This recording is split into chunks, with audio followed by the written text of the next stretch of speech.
हाय नमस्कार। आजची रेसिपी आहे आपली कंदाचा माल। पण त्या अगोदर तुम्ही चॅनलवर नवीन असाल तर व्हिडिओला लाईक करा, शेअर करा, सबस्क्राईब करा। चला तर बनवायला सुरुवात करूया।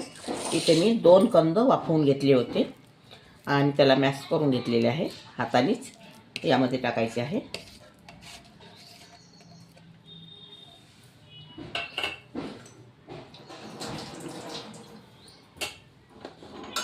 एक वाटी मैदा घेतलेला आहे,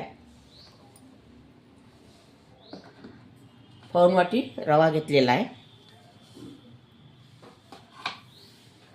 आणि यामध्ये विलायची आणि सोप बारीक केलेली आहे।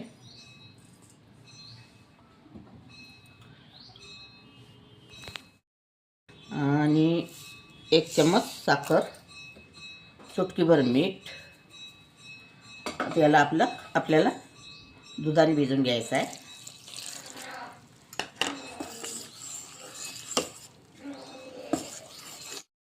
या वाटीने मला 3 वाट्या दूध लागलेलं आहे। हे बघा, घोल छान झालेला आपला, कुठे सटकत नाही, एवढाच आपल्याला पाहिजे। हे बघा छान पडते। आता आपण याला 10 मिनिटं रेस्टला ठेवूया। आता आपण चाचणी करून घेऊया। आता याच वाटीने मी 1 वाटी साखर टाकलेली आहे आणि याच वाटीने आता 1 वाटी मी पाणी घालणार आहे। आता पहिली चाचणी करून घ्यायची आपल्याला।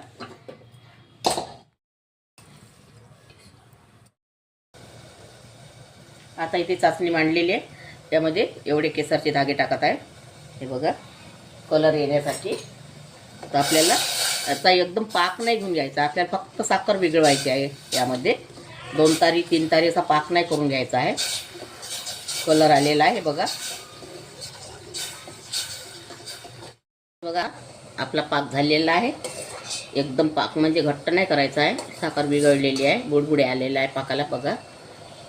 आता हा गंज आपण उतरून घेऊया। आता तेलाची कढई मांडून घेऊया गॅसवरती। तेल गरम होऊ द्यायचं, तेल कडक होऊ द्यायचं आपल्याला।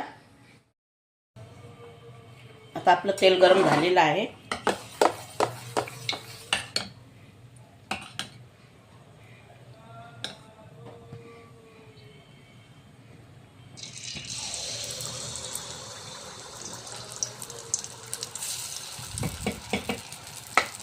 कढई छोटी असल्यामुळे मी एकच काढणार आहे।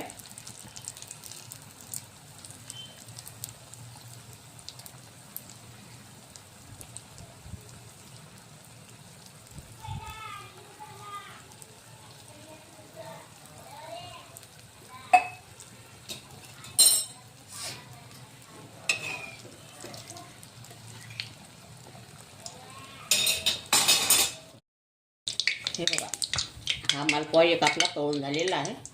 आता हा मालपुआ पाकामध्ये टाकायचा आहे। पाकामध्ये 2 मिनिटं मुरू द्यायचं आपल्याला। ही आपली मालपुआची रेसिपी तयार झालेली आहे। अगर तुम्हाला माझी रेसिपी आवडली असेल तर व्हिडिओला लाईक करा, शेअर करा, चॅनलला सबस्क्राईब करा आणि फेसबुकवरती आणि इंस्टाग्रामवरती जाऊन फॉलो करा। व्हिडिओ बघितल्याबद्दल धन्यवाद।